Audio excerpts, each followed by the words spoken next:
Preuve de l'existence de Dieu. On en distingue surtout deux catégories, les preuves physiques, qui sont les principales, et les preuves morales, qui viennent en confirmer les conclusions. Voyons d'abord les preuves physiques, avec comme première preuve la nature des êtres. Cette première preuve se tire de la nature des êtres de ce monde. Il existe un fait, aucun des êtres de ce monde n'a en lui-même l'explication de son existence. Il existe un principe, or tout ce qui existe doit posséder une explication de son existence en soi ou hors de soi. Et il y a donc une conclusion, donc il existe un être nécessaire, distinct du monde, et qui en est la raison et l'explication dernière, c'est Dieu. Tous les êtres qui nous entourent et nous-mêmes, nous pourrions ne pas exister. L'existence de ces personnes et de ces choses n'est pas nécessaire, car elles n'ont pas en elles-mêmes, dans leur nature, une explication suffisante de leur existence. La nature d'être un arbre, par exemple, fait qu'il est arbre, c'est-à-dire un végétal à tige ligneuse. Elle nous dit ce qu'il est, s'il existe, mais elle n'exige pas qu'il soit. Elle n'explique pas le fait de son existence. Voilà la constatation tirée de l'expérience et de la réalité. Ensuite, le principe. Nul esprit humain sensé ne peut nier, car il repose sur la nature des choses, que, pour tout ce qui existe, il y a nécessairement une explication de cette existence. Si cette explication ne se trouve nullement dans la nature de cet être, elle réside en un autre. D'où va naître une conclusion. Donc, aucun des êtres qui nous entourent ne possédant en lui-même cette explication, elle se trouve nécessairement dans un autre être distinct du monde, et qui par sa nature, suffit à expliquer et leur existence et la sienne propre. Par cet être a pour nature même d'exister. Il est l'existence.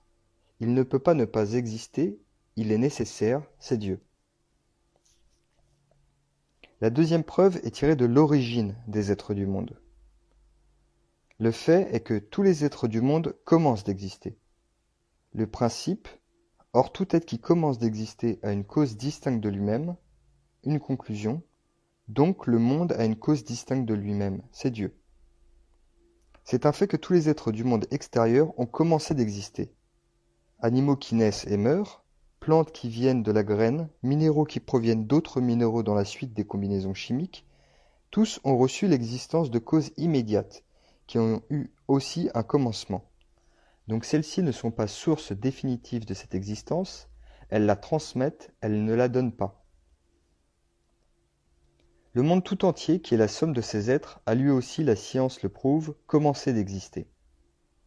Or, tout ce qui commence d'exister a une cause en dehors de soi-même, car n'ayant pas l'existence, on ne peut la donner, c'est évident. Donc, tous les êtres du monde et le monde entier ayant commencé d'exister, c'est qu'ils ont reçu en dernier lieu l'existence d'un être qui, lui, n'a jamais commencé d'exister, mais existe de toute éternité. Il est cause première de tout, et donne l'existence, sans jamais rien en perdre, parce qu'il n'a jamais reçu, et n'a pas l'existence, mais il est l'existence. On arrive au même résultat en montrant qu'il est impossible et absurde d'expliquer l'origine du monde. Premièrement, par une matière éternelle, qui serait le fond de toute chose, car cette matière que l'expérience nous révèle si imparfaite n'a pu se donner ni posséder d'elle-même la plus élevée des perfections qu'est l'existence. Petit b par une série indéfinie de causes. Dans cette hypothèse, la série entière, le total de toutes ces causes, serait nécessaire alors que chacune pourrait ne pas exister et serait contingente. Or cela est contradictoire. Aussi l'explication de l'existence d'un être par sa relation de dépendance envers un autre n'a de valeur que si on en arrive finalement à une cause qui ne dépend plus de personne, et qui est l'être absolu.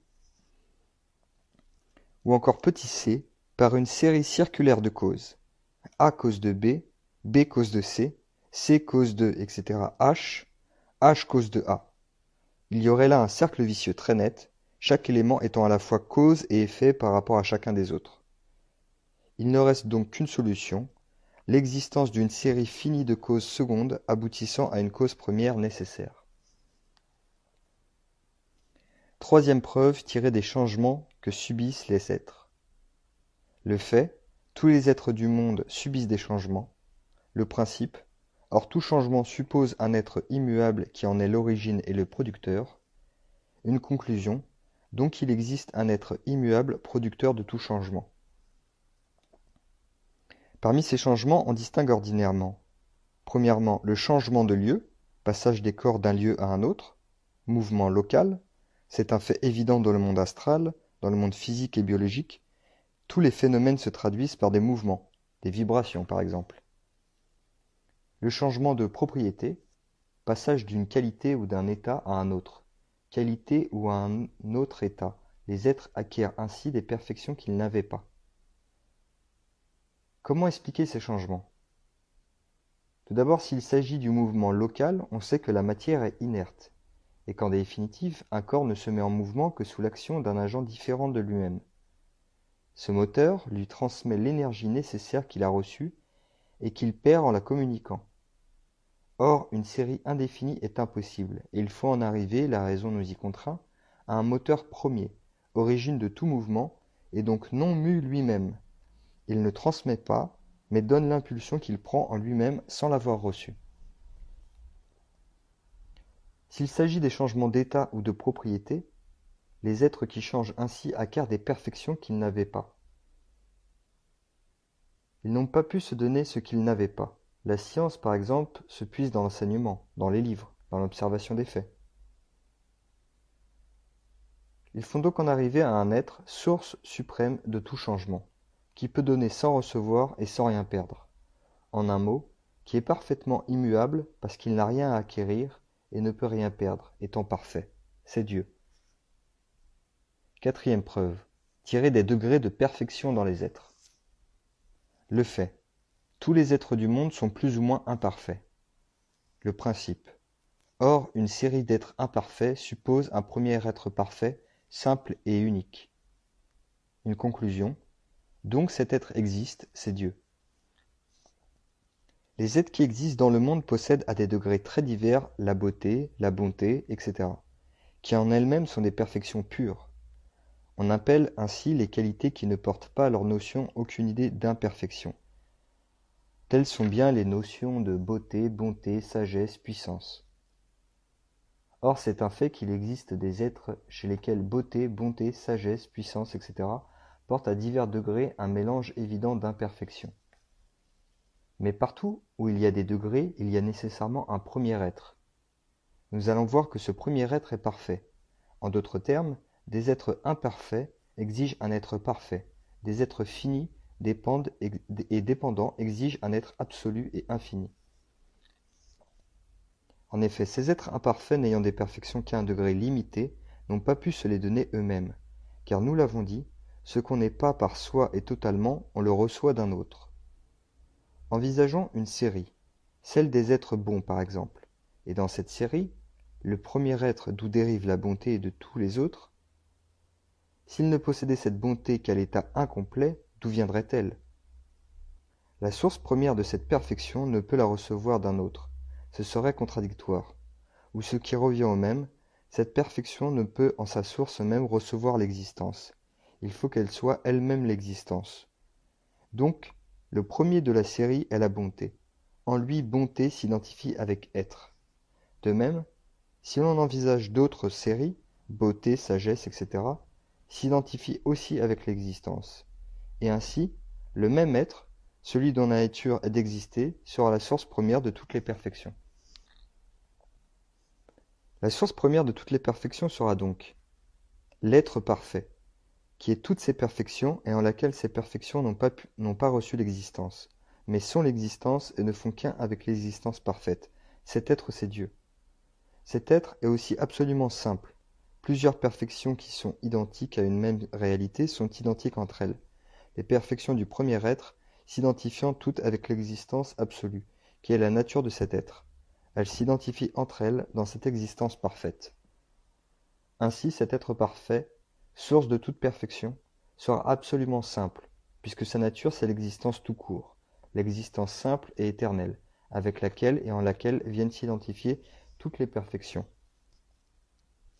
Ce Dieu absolument parfait, sans aucune limitation ni imperfection, est nécessairement unique. En effet, pour qu'il y ait deux êtres, Il faut qu'il se distingue par quelque chose que possède l'un et qui manque à l'autre. Celui-ci donc ne serait pas parfait. Dieu parfait est donc unique, aussi bien qu'il est simple. Cinquième preuve, tirée de l'ordre du monde. Première forme, le fait. Il existe dans le monde un ordre universel et essentiel aux choses. Le principe. Or tout ordre exige une intelligence et une puissance appropriée. La conclusion. Donc il existe une intelligence infinie et toute-puissante, créatrice et ordonnatrice du monde. Il est aisé de constater dans le monde qui nous entoure, dans chaque être et dans notre être aussi, un ordre merveilleux. Que l'on étudie l'instinct des animaux, on verra ces êtres sans raison, stupides même sur d'autres points, résoudre les problèmes les plus ardus de géométrie constructive par exemple. Qu'on contemple les merveilles du monde astral ou des globes monstrueux, le soleil qui est égal à 1 300 000 terres, en légions innombrables, enchevêtrent leurs mouvements de toutes parts, de sorte et à des vitesses vertigineuses.